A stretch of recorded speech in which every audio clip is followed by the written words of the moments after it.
Hello, everybody. My name is Paloma Díaz Raña, and I'm going to present a project about inquiry-based learning in early childhood education. Before starting, I want to show you the order we're going to follow. My presentation will take approximately 10 minutes. First, I'm going to present the objectives of the project. Then, I'm going to make a short introduction. After that, I will talk about the inquiry-based learning methodology. This will be followed by a critical analysis of the context, which will lead to the innovative proposal. And finally, I will expand on the final conclusions, the expected results, and the perspective. This project has been carried out keeping in mind two objectives. One is to emphasize the benefits and the viability to apply inquiry-based learning with infants, and the other one is to develop a proposal based on inquiry-based learning for a very traditional school in Madrid. For this reason, I've developed a theoretical framework to support my project. I've critically analyzed the needs of a school and I've reflected about the results. Currently, many studies claim the importance of the first years of life and that children are born with an innate curiosity to learn. Taking into account that scientific learning has its roots in the innate curiosity, it is important to take advantage of the children's questions.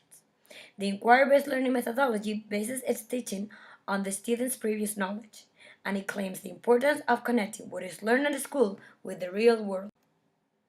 And now, focusing on the early years. Inquiry-based learning is a conceptual-based approach that situates learning in questions. It involves a lot of hands-on activities and has the teacher assuming the role of a guide. Also, with this methodology, students build their own knowledge using individual and group work. If we compare traditional methodologies with inquiry-based learning, the main differences are roles. This pedagogy requires teachers to pay attention to the children's interests and questions, acting as a facilitator and asking good questions to the students. Teachers must give students opportunities to explore all by themselves, being indispensable to design an environment that supports active listening.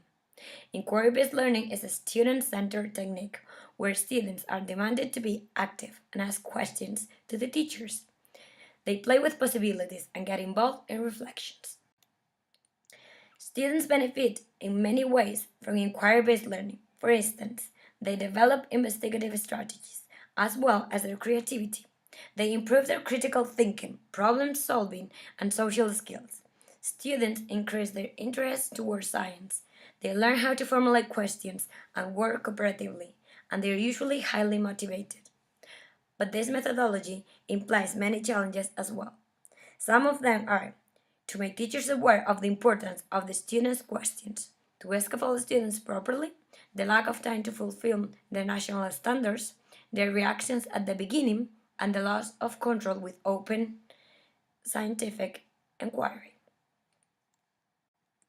One of the first things that came into my mind after writing down the theoretical framework was the necessity to develop a proposal to slowly introduce this methodology in traditional schools.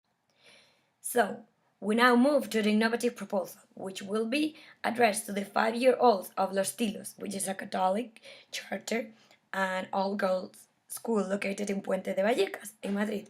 The ratio is 29 girls per classroom. The methodologies they apply are very traditional. So one of the problems in this school is that the students' creativity, critical thinking, and autonomy is not promoted. The objectives of the proposal are summarized on this slide. In relation to Area 1 of infant education, the objectives are to identify and transmit feelings and to increase autonomy. Area 2, to actively explore the environment and to broaden the curiosity for learning. And regarding Area 3, to use the language to transmit ideas and feelings and to listen to and ask questions. There's also specific objectives to develop critical thinking strategies and to connect new ideas with previous knowledge. The contents are also summarized on this slide. So, the girls are going to learn concepts such as big and small, animals' characteristics and classification. They're going to learn full vocabulary. By the end of the year, they should be able to observe atmospheric conditions, use of comparisons, and identify when it is needed to measure quantities. Regarding attitude, they will learn how to use oral language and art to communicate, and they will gain autonomy.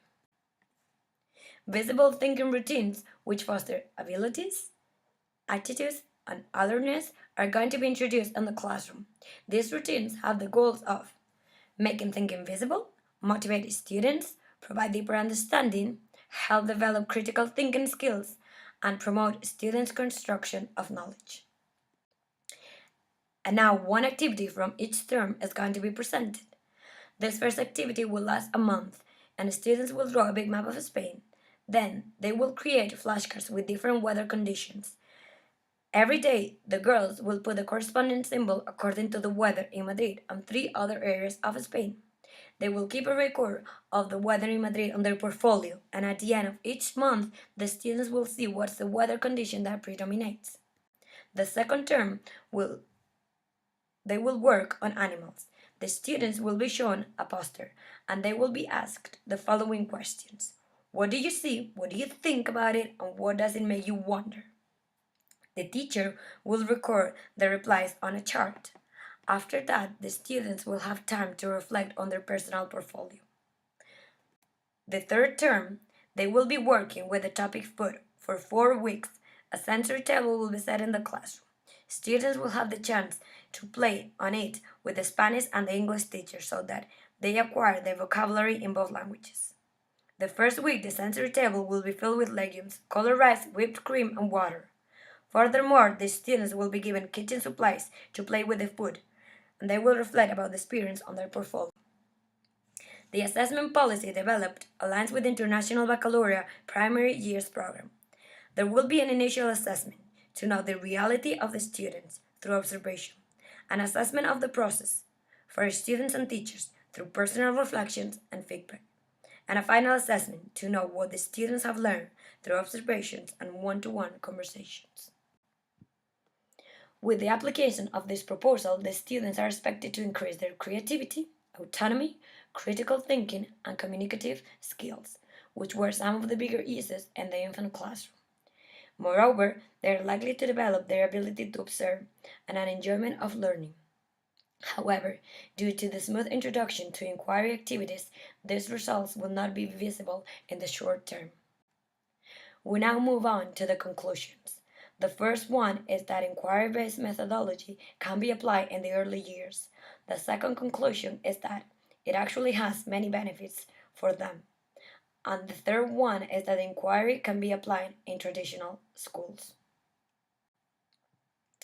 Thinking about prospective projects, it will be great to implement the proposal and observe the changes the students undergo.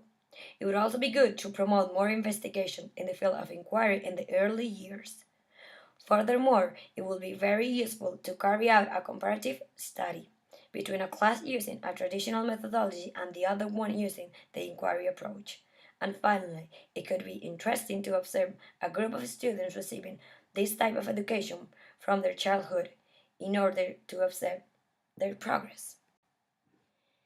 Here are some of the references, and to finish, I've chosen this quote which summarizes very well the idea of inquiry-based learning. And it says, "How we teach influences students as much or more than what we teach." So thank you so much for your attention.